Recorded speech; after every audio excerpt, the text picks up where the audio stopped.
Hello welcome back to my channel. ഇന്ന് നമ്മൾ ഉണ്ടാക്കുന്നത് വെറും 10 മിനിറ്റ് കൊണ്ട് തിരുവോണത്തിന് സ്പെഷ്യലായിട്ട് നല്ല ടേസ്റ്റി ആൻഡ് ഹെൽത്തി ആയിട്ടുള്ള മില്ലറ്റ് പായസമാണ് കേട്ടോ ഉണ്ടാക്കിയെടുക്കുന്നത്. ഓണത്തിൻ്റെ തിരക്കിൽ നമുക്ക് പെട്ടെന്ന് ഉണ്ടാക്കിയെടുക്കാൻ പറ്റിയ ഒരു പായസത്തിൻ്റെ റെസിപ്പിയാണ് കേട്ടോ. അപ്പോൾ എങ്ങനെ ഉണ്ടാക്കുന്നതെന്ന് നോക്കാമേ. മില്ലറ്റ് ഒരുപാട് വെറൈറ്റി നമ്മുടെ സൂപ്പർ മാർക്കറ്റിൽ അവൈലബിൾ ആണ് കേട്ടോ. ഞാനിവിടെ ലിറ്റിൽ മില്ലറ്റാണ് എടുത്തേക്കുന്നത്. ഇതൊരു 6 മണിക്കൂർ കുതിർത്ത് വെച്ചതാണ് കേട്ടോ. എന്നിട്ട് അതിൻ്റെ വെള്ളമൊക്കെ മാറ്റി വെച്ചേക്കാണ്. ഒരു കടായിലോട്ട് ഞാനിവിടെ 1.5 കപ്പ് തേങ്ങാപ്പാൽ ഒഴിച്ചു കൊടുക്കുന്നുണ്ട്.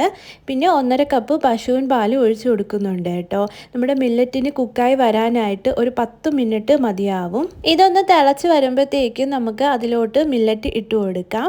എന്നിട്ട് ഒരു 10 മിനിറ്റ്സ് നമുക്ക് അടച്ച് വെച്ച് ഒന്ന് കുക്ക് ചെയ്തെടുക്കാം. ഇതിലോട്ട് 1.5 കപ്പ് ചൂട് വെള്ളവും കൂടെ ഒഴിച്ചു കൊടുത്തിട്ടുണ്ടായിരുന്നു കേട്ടോ. അത് പറയാൻ വിട്ടുപോയിട്ടുണ്ടായിരുന്നു.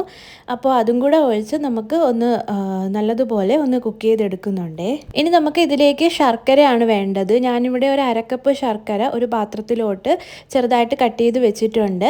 ഇതിലോട്ട് നമുക്ക് ഒരു 1/2 കപ്പ് വെള്ളവും കൂടെ ചേർത്ത് നല്ലതുപോലെ മിക്സ് ചെയ്ത് ഒന്ന് തിളപ്പിച്ചെടുക്കുന്നുണ്ട്. ഇതൊന്ന് പതഞ്ഞ് വരുമ്പോഴത്തേക്കും നമുക്ക് ഫ്ലെയിം ഓഫ് ചെയ്യാം. നമ്മുടെ മില്ലറ്റ് ഇവിടെ നല്ലതുപോലെ വെന്ത് വന്നിട്ടുണ്ട്.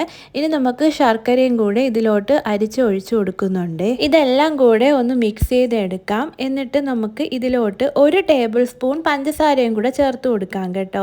ശർക്കരയിലോട്ട് ഇങ്ങനെ 1 ടേബിൾ സ്പൂൺ പഞ്ചസാരയും കൂടെ ചേർത്ത് കൊടുക്കുമ്പോൾ നല്ലൊരു ടേസ്റ്റാണ്. ഇപ്പോൾ ഓൾമോസ്റ്റ് നമ്മുടെ പായസം ഇവിടെ റെഡി ആയിട്ടുണ്ട്. ഇതിലോട്ട് ഏലക്ക പൊടിച്ചത് ചേർത്ത് കൊടുക്കാം. ഇനി നമ്മുടെ തേങ്ങയും അതുപോലെ തന്നെ കാഷ്യൂനട്ടും കിസ്മിസും ഒന്ന് വറുത്തെടുക്കാം. ഒരു ചെറിയ കടായിലോട്ട് നെയ്യ് ഒഴിച്ചിട്ട് ചെറുതായിട്ട് കട്ട് ചെയ്തെടുത്ത തേങ്ങാപ്പൂള് നമുക്ക് ഇതിലോട്ട് ഇട്ട് കൊടുക്കാം. അതൊന്ന് മൂത്ത് വരുമ്പോഴത്തേക്കും അത് മാറ്റി വെച്ചിട്ട് കാഷ്യൂനട്ടും കിസ്മിസും ചേർത്ത് നല്ലതുപോലെ മൂപ്പിച്ചെടുക്കാമേ. ഇതെല്ലാം നല്ലതുപോലെ മൂത്ത് വന്നിട്ടുണ്ട്. നമ്മുടെ പായസത്തിലോട്ട് ഇതും കൂടെ ചേർത്ത് കൊടുക്കാം. പായസം കുക്ക് ചെയ്യുന്ന സമയത്ത് നമ്മൾ നെയ്യൊന്നും അഡീഷണലായിട്ട് ഒഴിച്ചു കൊടുത്തിട്ടുണ്ടായിരുന്നില്ല. അപ്പോൾ നമ്മൾ ഈ കാഷ്യൂനട്ടും കിസ്മിസും തേങ്ങാക്കൊത്തും ഒക്കെ വറുത്ത് നമുക്കിതിലോട്ട് ചേർത്ത് നല്ലതുപോലെ ഒന്ന് മിക്സ് ചെയ്തെടുക്കുന്നുണ്ട്. നമ്മുടെ പായസം റെഡി ആയിട്ടുണ്ട്. ഇതിലോട്ട് ലാസ്റ്റ് ആയിട്ട് 1/4 കപ്പോളം തേങ്ങാപ്പാലിൻ്റെ ഫസ്റ്റ് പാലാണ് കേട്ടോ. അത് ഇതിലോട്ട് ഒഴിച്ചിട്ട് ഒരു 2 മിനിറ്റ് കഴിഞ്ഞ് നമുക്ക് ഫ്ലെയിം ഓഫ് ചെയ്തെടുക്കാം. ഇതെല്ലാം കൂടെ നല്ലതുപോലെ ഒന്ന് മിക്സ് ചെയ്തെടുക്കുന്നുണ്ട്. എനിക്ക് ഈ ഒരു കൺസിസ്റ്റൻസിയിലാണ് കേട്ടോ പായസം കിട്ടിയിട്ടുള്ളത്. നിങ്ങൾക്ക് കുറച്ചും കൂടെ ലൂസായിട്ട് വേണമെങ്കിൽ നമ്മൾ ചേർത്ത് കൊടുക്കുന്ന പാലിൻ്റെയും അതുപോലെ തന്നെ തേങ്ങാപ്പാലിൻ്റെയും അളവ് കുറച്ചും കൂടെ കൂട്ടിക്കൊടുത്താൽ മതിയാവും. അപ്പോൾ നമ്മുടെ ടേസ്റ്റി ആൻഡ് ഹെൽത്തി ആയിട്ടുള്ള മില്ലറ്റ് പായസം ഇവിടെ റെഡി ആയിട്ടുണ്ട് കേട്ടോ. അടിപൊളി ടേസ്റ്റിയാണ് കേട്ടോ കഴിക്കാനായിട്ട്.